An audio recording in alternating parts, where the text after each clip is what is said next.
Hi, I'm Venus O'Hara and welcome to another video. Oh, it's so hard to make a video today because I haven't actually slept at all last night. I don't know what happened to me. I wasn't particularly worried about anything, but I just didn't sleep the whole night. And then I was thinking, should I stay in bed and try and sleep? And I thought, no, get up and work. So hopefully tonight I will sleep really, really well. Anyway, thank God for makeup. Anyway, today I wanted to present my top 5 books of 2020.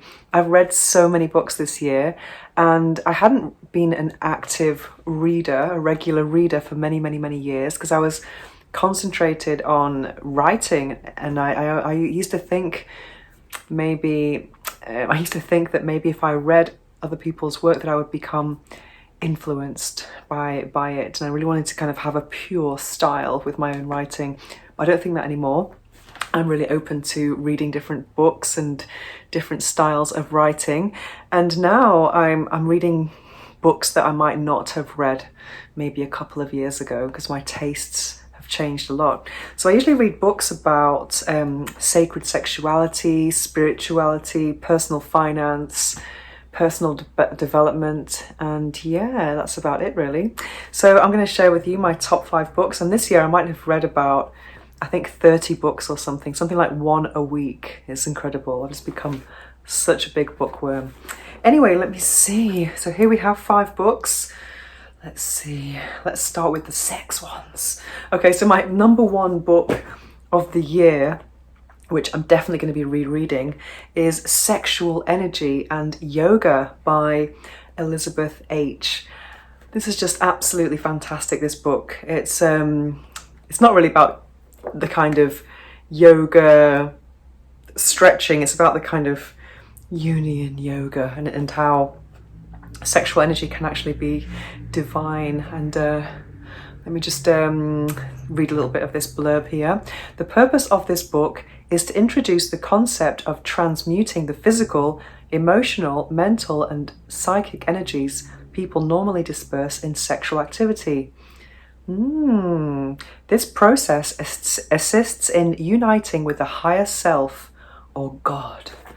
Oh, I love it because it's often sexuality has this kind of reputation, if that's the right word, but people assume or think that sexuality is something that is bad, that it's hidden, it's taboo, it's something people do in private, no one talks about it, and there's definitely a massive negative side of sexuality. I've just been watching some crazy documentaries about hookups and the total opposite side of sexuality, and I'm just kind of like, oh my god.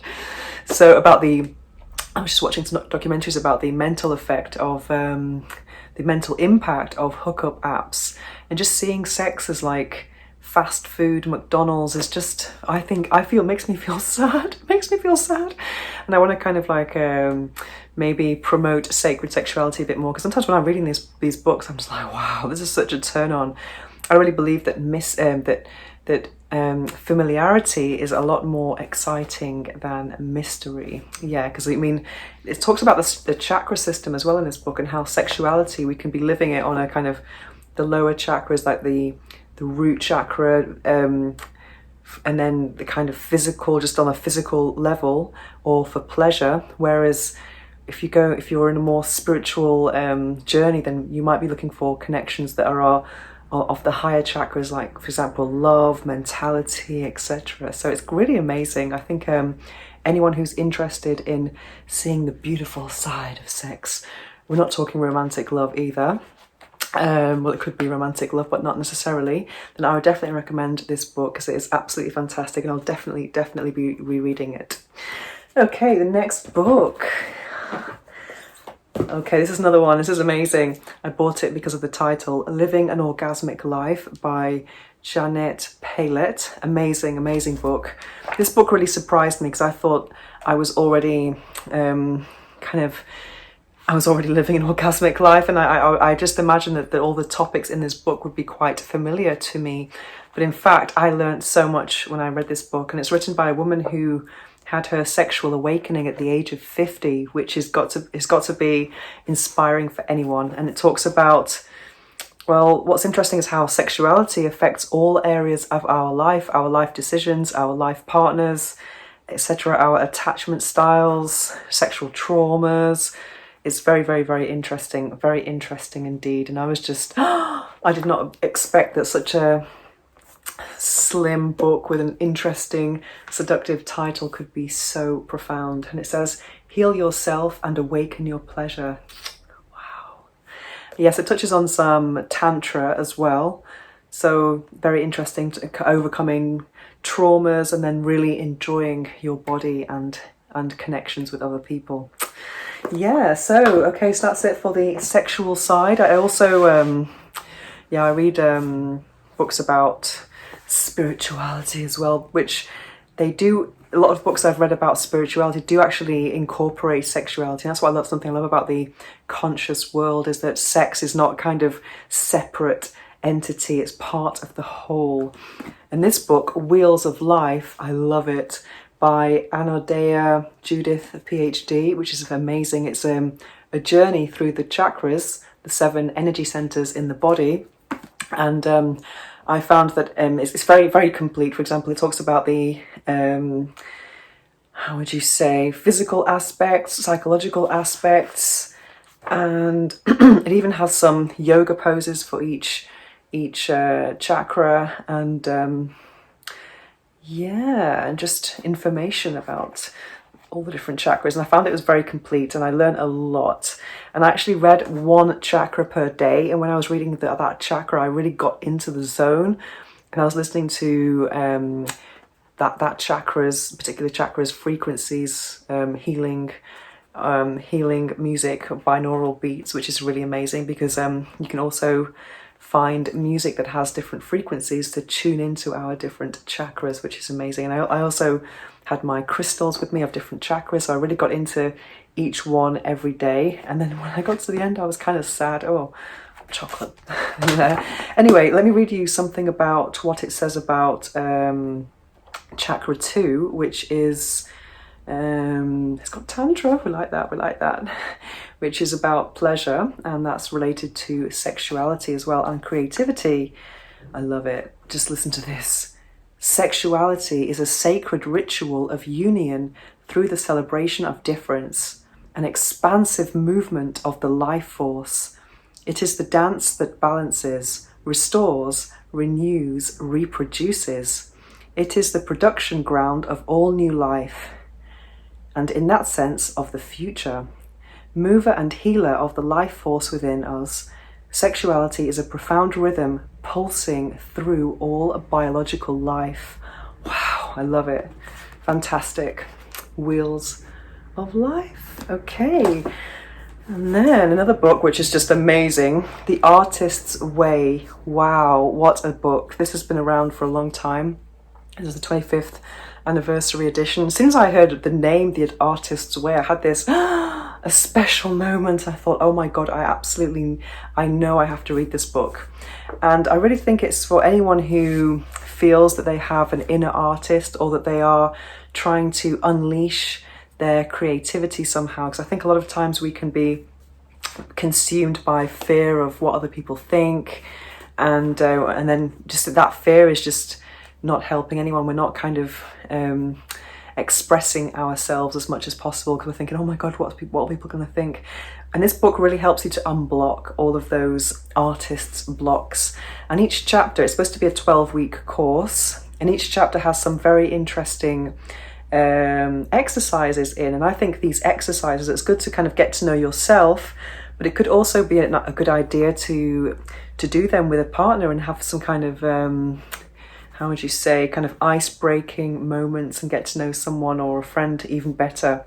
So I think it's very, very good. And also there are two pieces of homework in this book. One is called Morning Pages, and that's when you get up in the morning and you write 3 pages of stream of consciousness, and just whatever comes to mind. And then the other thing is the artist date, which is a weekly date that you kind of spoil yourself and get to spoil the artist within. So for me, I've been doing the morning pages every day now for about 71 days. It hasn't always been in the morning first thing, But as soon as I heard about this practice, I thought, oh my God, I really want to do that to kind of unblock myself, because I feel like I have a lot of ideas that I want to talk about, and sometimes, because I'm a Gemini, I'm kind of all over the place. I'm not really sure how to present everything I want to talk about in a kind of concise, presentable manner, whereas thinking about just writing morning pages kind of really, I thought, oh yeah, that's the way I'm going to be able to write about a million things, and maybe I'll publish it next year. We'll see. We'll see. The idea is not to publish morning pages at all, but I just found that thinking about publishing it actually was an incentive for me. And about artists' dates, well, I do actually spend a lot of time alone and spoiling myself. For example, I have every week I will spoil myself somehow. I'll go to a nice restaurant on my own and read, or I'll go for a massage or some kind of pampering. Yeah, so that's a very, very good book. And last but not least, I absolutely loved this book, Rich Dad, Poor Dad by Robert Kiyosaki. I bought this book in 2019. Oops, what was that? Oh my God.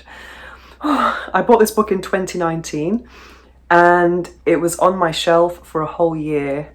I didn't pick it up until right before the lockdown, and I was just absolutely, I was so inspired by it, and I love how it's written.